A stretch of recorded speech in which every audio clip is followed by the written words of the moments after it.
Quand le puits est sec, les gens connaissent la valeur de l'eau. Située sur la ceinture subtropicale de l'hémisphère sud, l'Australie est le continent habité le plus sec de la Terre. Un vaste désert domine son intérieur, confinant les grandes agglomérations à la côte. Mais depuis les années 30, d'importants projets d'infrastructure ont été proposés pour maîtriser la géographie redoutable du pays. Les opposants soutiennent que les vastes déserts peuvent être convertis en terres arables en redirigeant les eaux d'inondation côtières vers l'intérieur. En faisant cela, l'Australie pourrait devenir un grenier régional, répondant aux besoins de consommation d'une population croissante en Asie. Les législateurs australiens ont longtemps craint d'être éclipsés par leurs rivaux asiatiques et le plan pour verdir l'arrière-pays pourrait suffire à stimuler le développement économique et à élever l'Australie en tant que puissance régionale importante. Pour les Australiens, ce méga-projet apporterait à la fois des avantages économiques et un sentiment de mission nationale. Des efforts de reverdissement du désert sont déjà en cours et les défenseurs poussent le gouvernement à étendre encore ses plans. Pourtant, tous ne sont pas convaincus. Les critiques disent que les plans sont irréalisables en raison des coûts, de la logistique et des impacts environnementaux. L'arrière-pays australien peut-il être transformé en oasis ou ce plan n'est-il qu'un mirage ?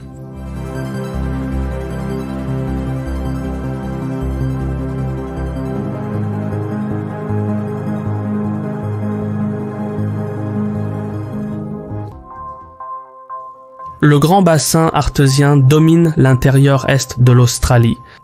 S'étendant de la grande chaîne de division jusqu'au lac Erie, il couvre 1,7 million de kilomètres carrés. Une zone 3 fois la taille de l'Ukraine. Lorsque les dinosaures dominaient le monde, le bassin abritait une mer intérieure. Lorsqu'elle s'est asséchée, le grès sous-marin s'est transformé en un désert continental. Même ainsi, cette apparence extérieure n'était que superficielle. La couche de grès poreuse sous le désert contenait d'énormes quantités d'eau souterraine. Ces nappes phréatiques étaient maintenues en place par la couche de roches impénétrables en dessous. Et avec le temps, les précipitations sur la frange orientale du bassin ont reconstitué l'approvisionnement en eau souterraine. Cela suffisait à soutenir les Australiens indigènes, même dans les climats les plus rudes. On pouvait creuser un puits et de l'eau douce pouvait être puisée dans le désert. Mais cette source d'eau était limitée. Les faibles taux de reconstitution signifiaient qu'elle ne pouvait pas soutenir de grandes populations humaines ou une agriculture industrielle, car une utilisation excessive réduisait rapidement la pression de l'eau et la vitesse d'écoulement. Après s'être forcés à pénétrer à l'intérieur, les colons européens ont dû faire face à cette réalité. Les conditions météorologiques difficiles et les distances énormes ont augmenté les coûts de production agricole et sans un approvisionnement régulier en eau, le développement de la frontière a stagné. Les préoccupations géopolitiques ont finalement poussé Canberra à revisiter la question. En février 1942, 3 mois après Pearl Harbor, Darwin a été attaqué par le Japon impérial. Rencontrant peu de résistance, les avions japonais ont facilement remporté la victoire, larguant plus de bombes sur la ville australienne qu'ils n'en avaient largué sur Hawaï. L'incident a révélé une vulnérabilité dans la posture stratégique de Canberra. Bien que la moitié nord vide du continent fournissait un tampon stratégique, la faible densité de population laissait la porte ouverte à une puissance asiatique pour obtenir une emprise militaire dans le monde. Pour cette raison, les projets de construction nationale sont rapidement devenus la priorité stratégique principale de l'Australie. La planification de la reconstruction d'après-guerre a commencé fin 1942 et comportait 2 aspects clés. Le premier était la croissance démographique due à l'immigration. La xénophobie généralisée signifiait que les personnes non blanches étaient interdites d'immigration, mais pour la première fois, la migration de masse s'est ouverte aux Européens du Sud. Le deuxième aspect était l'augmentation de la base industrielle de l'Australie grâce à des projets d'infrastructure à grande échelle. La mobilisation en temps de guerre avait montré ce que la planification étatique pouvait accomplir, et de nombreux projets de ce type ont été réalisés à l'ère d'après-guerre. Une politique emblématique de cette époque était le plan des montagnes enneigées. Il se composait de 16 barrages, 9 centrales électriques et 225 km de tuyaux. En redirigeant les flux de rivières vers des barrages hydroélectriques, le projet a fourni de l'énergie pour le sud-est de l'Australie tout en offrant du travail aux nouveaux immigrants qui constituaient les 2/3 de sa main-d'œuvre. C'est dans ce contexte que les propositions de terraformation ont d'abord gagné du terrain. Parmi ceux-ci, le méga-projet avancé par John Bradfield était particulièrement frappant. En tant qu'ingénieur, Bradfield a acquis une notoriété pour son travail sur d'importants projets de barrages et le pont du port de Sydney. Plein de confiance et inspiré par le New Deal américain, Bradfield a mis en mouvement un plan pour verdir l'intérieur de l'Australie. Commençant dans le nord lointain, le Queensland, le plan de Bradfield prévoyait d'encercler la rivière Tully. Un court canal ou tunnel acheminerait cette eau à travers le Blunder Creek vers un autre barrage sur le Herbert.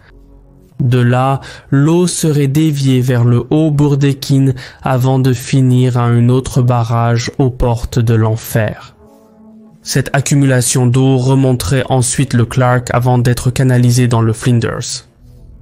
Ici, un autre grand barrage créerait un immense réservoir d'où un flux constant d'eau pourrait être dirigé via Tower Hill Creek dans le Thomson. Ce cours d'eau finirait par arriver en Australie du Sud où il se déverserait dans le lac Erie. Bradfield a affirmé que ce projet irriguerait plus d'1 million d'hectares de terres arides et fournirait de l'hydroélectricité pour l'arrière-pays australien. De plus, la restauration de la mer intérieure de l'Australie modifierait le cycle hydrologique, stimulerait les précipitations, terraformerait progressivement l'intérieur et créerait un grenier à blé dans le cœur de l'Australie. La proposition de Bradfield était ambitieuse, mais c'est cette grandiosité qui plaisait aux Australiens. En plus d'atteindre les objectifs de croissance de la population nationale et de développement économique, le plan s'inspirait des idées anglo-saxonnes d'expansion de la frontière. Comme leurs cousins américains, les Australiens voyaient l'Ouest comme une terre sauvage qui pouvait être apprivoisée par l'ingéniosité. Le plan de Bradfield a exploité cet optimisme nationaliste, fournissant un cadre à travers lequel la construction de la nation pourrait être réalisée. Finalement, cependant, cela a dépendu des experts pour gâcher le plaisir. Les scientifiques ont commencé à long terme à remettre en question la viabilité du projet. En 1947, William Nemo, un ingénieur hydraulique, a rédigé une critique très sévère du plan de Bradfield. Selon Nemo, Bradfield a calculé les taux d'évaporation en utilisant une formule appliquée aux rivières allemandes. En appliquant cette formule à l'intérieur chaud de l'Australie, il avait largement sous-estimé la quantité d'eau qui s'évaporerait en transit. Plus d'eau serait perdue par infiltration et les réservoirs intérieurs créés ne seraient pas assez grands pour induire des précipitations. En tenant compte de ces facteurs, les coûts immenses l'emportaient sur les avantages réels du plan. Les partisans ont déclaré que la proposition pourrait être modifiée, mais le soutien principal a baissé. Le projet Bradfield a été mis en attente indéfiniment. Pourtant, les plans qui font appel au sentiment populaire ne disparaissent pas du jour au lendemain et au fil des années, une minorité vocale a poussé les gouvernements à reconsidérer l'idée de Bradfield. La réalisation de projets similaires a contribué à cela. Le projet de la rivière Ord, situé dans le nord-ouest de l'Australie, en est un exemple. Ce méga-projet a créé plusieurs réservoirs intérieurs irriguant la région de Kimberley. Malgré un début difficile, le méga-projet a amélioré les conditions agricoles dans la vallée environnante. Cependant, la qualité du sol est restée un obstacle et les cultures de soja et de santal qu'il a produites nécessitaient peu d'entretien, créant ainsi peu de nouveaux emplois. Néanmoins, dans les années 2010, l'émergence des marchés d'exportation asiatiques signifiait que le projet devenait économiquement viable. Depuis lors, les projets de terraformation ont retrouvé un nouvel attrait. À l'Est, ces incitations financières se sont mêlées à la nécessité de faire face à des schémas météorologiques imprévisibles. Depuis l'an 2000, les inondations côtières et les sécheresses à l'intérieur des terres sont devenues plus fréquentes. Les défenseurs de Bradfield ont saisi leur chance pour faire appel au bon sens. Pourquoi ne pas déplacer les eaux d'inondation côtières vers l'intérieur ravagé par la sécheresse? Des propositions révisées sont rapidement arrivées. En 2020, le parti d'opposition du Queensland a fait de cette politique une pierre angulaire de leur campagne électorale. Centré sur le barrage de Hells Gates, ce plan permettrait d'acheminer de l'eau à travers des tunnels sous la grande chaîne de division jusqu'à la rivière Warragai. Cela connecterait ensuite le barrage au bassin de Mairie-Darling, créant une cuvette alimentaire près de la ville de Ugenden, qui à son tour irriguerait environ 8 millions d'hectares de plaine de sol noir, une zone de la taille de la République tchèque qui pourrait être utilisée pour exporter des cultures comme le coton, la canne à sucre, le blé, le tabac, les céréales et les légumes. Ainsi, alors que l'ancien projet Bradfield visait en partie à repousser les puissances asiatiques, le nouveau projet Bradfield viserait à les nourrir. Même si l'opposition a perdu les élections, le gouvernement du Queensland a commandé une étude de faisabilité. Le gouvernement fédéral a également récemment promis 5,4 milliards de dollars australiens pour le barrage de Hells Gates. Cependant, la nature ne reste pas inerte pendant que les humains mettent en œuvre leurs plans sur elle, et depuis que Bradfield a proposé son projet pour la première fois, de nouveaux obstacles politiques ont émergé.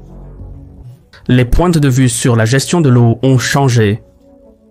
Les eaux côtières qui se déversent dans l'océan ne sont plus considérées comme gaspillées car elles soutiennent des écosystèmes fragiles qui pourraient s'effondrer si les flux sont détournés.